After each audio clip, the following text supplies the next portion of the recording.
Alright guys, today's lesson is 6.5 rotations and angles. Your objective today is to review rotations, and you're going to measure some rotations using a full circle protractor. We're going to talk a little bit about angles, and then finally we're going to end with a quick review on bar graphs. So when we're thinking about rotations, I want you to kind of think about a skateboarder and some of the tricks that they do. And it's going to help you remember the degrees in the rotation. So some key vocabulary for today is rotation, which is to turn clockwise. That is the direction that the clock ticks. Ticks to the right, and we'll talk about that.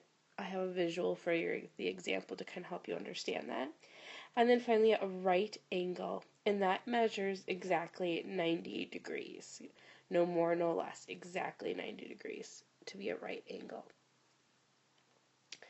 Alright, so to the left, okay, this circle that's moving around right now, that is a circle protractor. So that's what we're kind of going to be using today, just to kind of talk about the degrees and rotation. And we're going to start by looking at, on this protractor, where your 90 degrees is. So if we started by looking at the 0, and I asked you to go from 0 to 90 degrees, you would go clockwise, which is that direction, and your 90 degrees is going to be right there. So if we had a 90 degree angle, it would look an angle like that. It would be exactly 90 degrees. Okay? So if we compared our two, and I bring over my clock here, bring my clock right on over, and I asked for us to look and see what degrees, or at what time is the clock a 90 degree angle? At what time is it a 90 degree angle? Okay, it would be at the 3 o'clock mark. That is when the clock would make a 90 degree angle. If I asked you what degrees it would be when the clock is, say, at 6 o'clock, you would be able to say that it is a 180 degree angle, otherwise known as a straight line. Okay, and then if we wanted to do a 360, okay, so once again, think of your skateboarders. If they do a 360, that means that they're going to be able to jump and turn all the way around, going back to 0, which makes it 360. So to make a complete circle is a 360 degree angle. And it would actually look, they would be right on top of each other. They would overlay.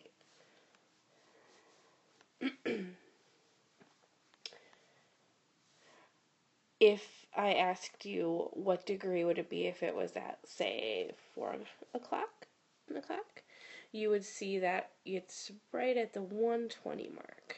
So it's a 120 degree angle.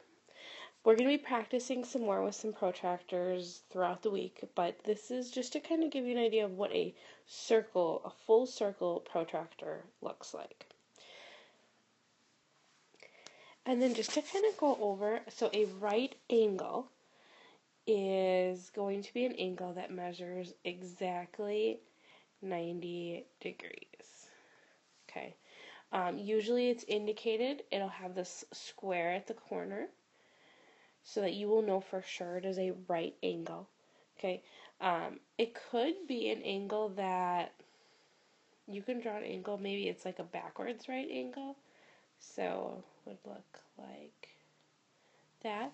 Still a right angle, still 90 degrees. Okay, so make sure that anytime you measure an angle and it's 90 degrees, exactly 90 degrees, it is a right angle. And then finally, we're just going to review, kind of go over a little bit more of what a bar graph is. You guys had some experience at the beginning of the year making your own bar graphs. And so I just want to kind of go over reminding you some of the important details that are needed in a bar graph. So you're going to want to make sure that you have your title. So you can see that in this bar graph, it's our favorite sports. And then you're going to have your axis labels. So at the bottom of our axis, we have sports. And then the graph maker has indicated which type of sports they surveyed. And then on the side axis, it has the number of students.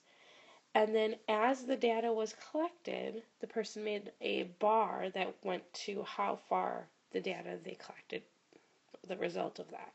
So for example, if we look at soccer, it looks like there were 9 students that played soccer. Okay, if we look at softball, it looks like there was 4.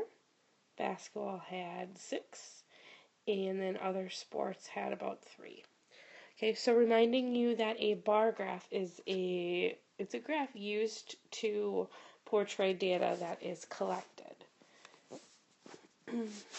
You guys have finished with today's lesson. Go ahead and fill out the Google Classroom form where you'll be looking at different types of angles and also interpreting some bar graph data.